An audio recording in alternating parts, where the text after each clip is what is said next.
Hi everyone. So this is our first Friday assembly all together as a school. But we're not all in the same place. We're all spread out in our different classrooms. So it's a bit weird, isn't it? It's a bit odd. But do you know what? I have been so pleased with how well all of you are doing. How well you fitted into this new way of working in our school. And I'm really, really proud of every single person in the school. Do you know there are some things that you are doing amazingly well? I have seen every single person, apart from one, moving sensibly around school. I won't say who that one is, but you've been doing it brilliantly. I've been seeing people waiting, people lining up in corridors, people being aware of where other people are. Fantastic. You've been so good at sticking to your bubbles. I have been so pleased about that because that's something that's really, really important. And making sure you stay away from people in other bubbles, making sure that at playtime you stick to the area that you're meant to be in. And again, when you're moving around school, doing that so well.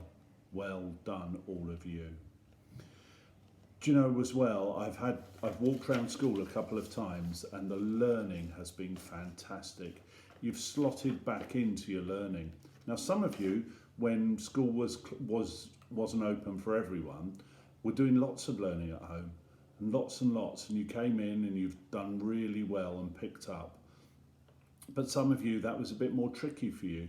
And you know, you are still doing really, really well, and you'll get back into it. You'll get back used to it. If you're still finding it a little bit tricky, give it time, try your best. That's all you can do, and build it up again. And I know you will.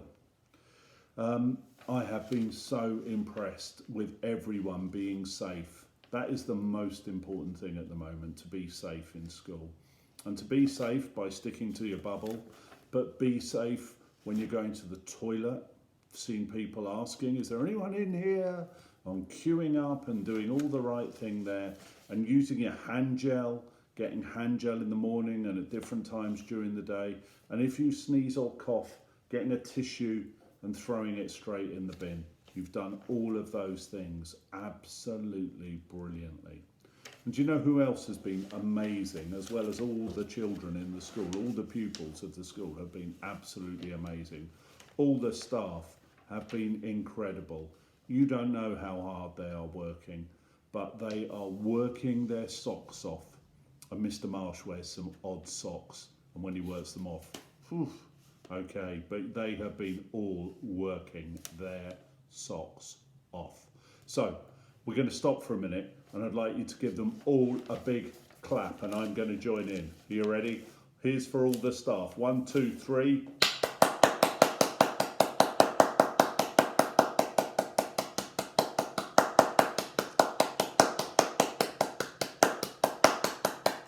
Stop. Fantastic. I hope the staff felt the energy from that. There are a couple of little things that we could get a little bit better at.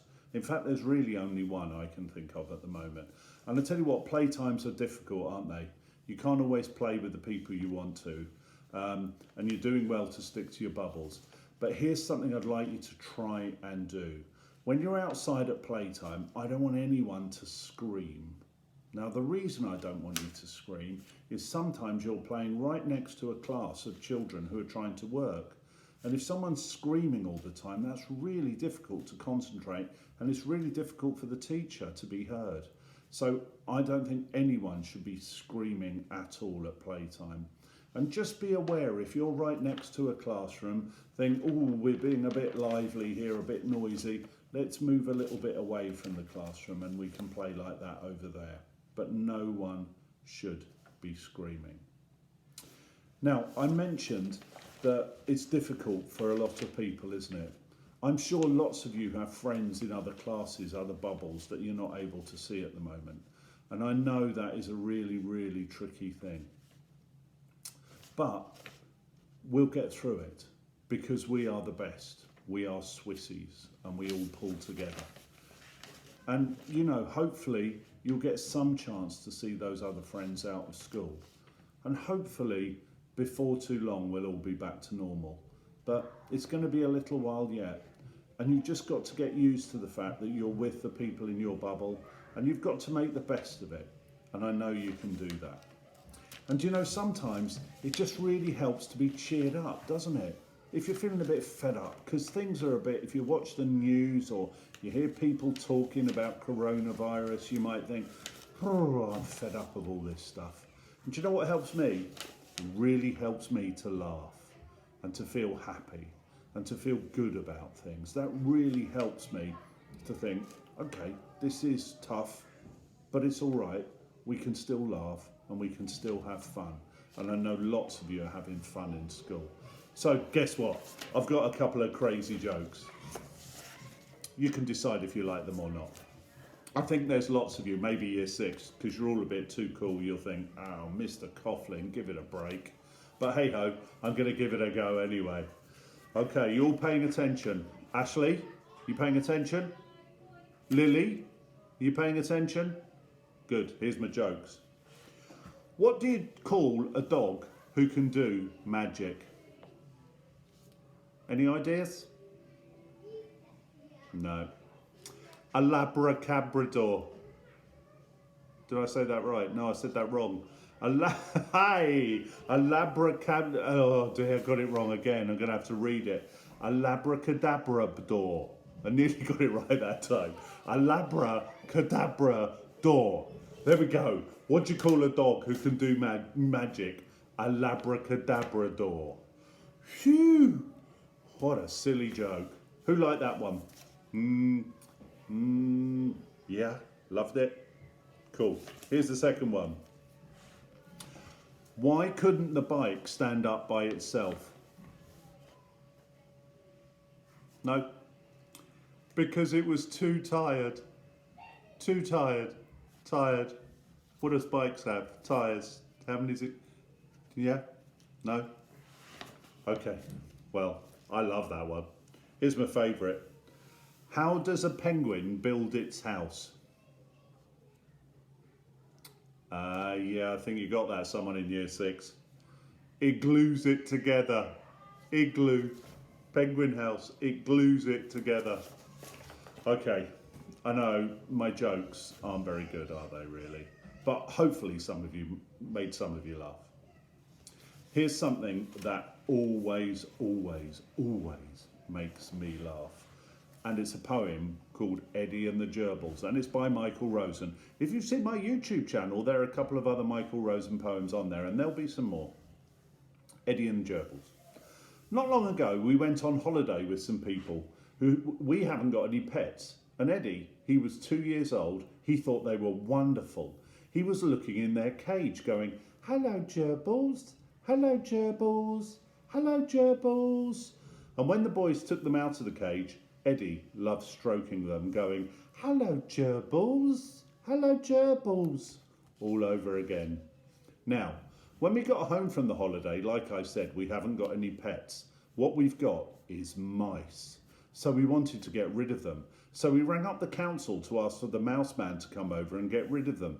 The mouse man, that's not a man who is a mouse, silly. It's a man who comes over and he goes round sniffing along the walls and behind cupboards to find where the mice go. Then he puts down these little trays of poison. Only the mice don't know it's poison. They think it's some really nice stuff like biscuits. And this poison, it burns them up and they die. The dead ones smell a bit. The bloke puts down little trays of this poison and the mice find it and go, wow, this looks like really tasty stuff. Gobble, gobble, gobble, clunk, dead. Gobble, gobble, gobble, clunk. So one morning we're having breakfast, and when Eddie has his breakfast, sometimes he sits at the table, sometimes he sits on the table, and sometimes he sits under the table. Well, this particular morning he was sitting under the table. So I'm eating my breakfast, munch, munch, munch, and suddenly I hear, hello, gerbils. Huh? Ignore it. Munch, munch, munch. Hello, gerbils. Better have a look. Oh no. He's got a dead mouse in his hand, clutching it, head poking out of the top of his fist, tail out the bottom, and he's stroking it, the dead mouse. And he's going, hello, gerbils. Hello, gerbils. Hello, gerbils. I go, no, no, no, no, Eddie. It's not a gerbil. It's a mouse, a dead mouse. And he shakes his head and he goes, nah, Nah, gerbils. No, Eddie, give it here. So I took hold of it by the tail and I took it over to the bin and he's following me behind on his little legs. And I dropped it into the bin and he comes over to the bin too and he looks up all sad and he goes, oh, bye-bye, gerbils.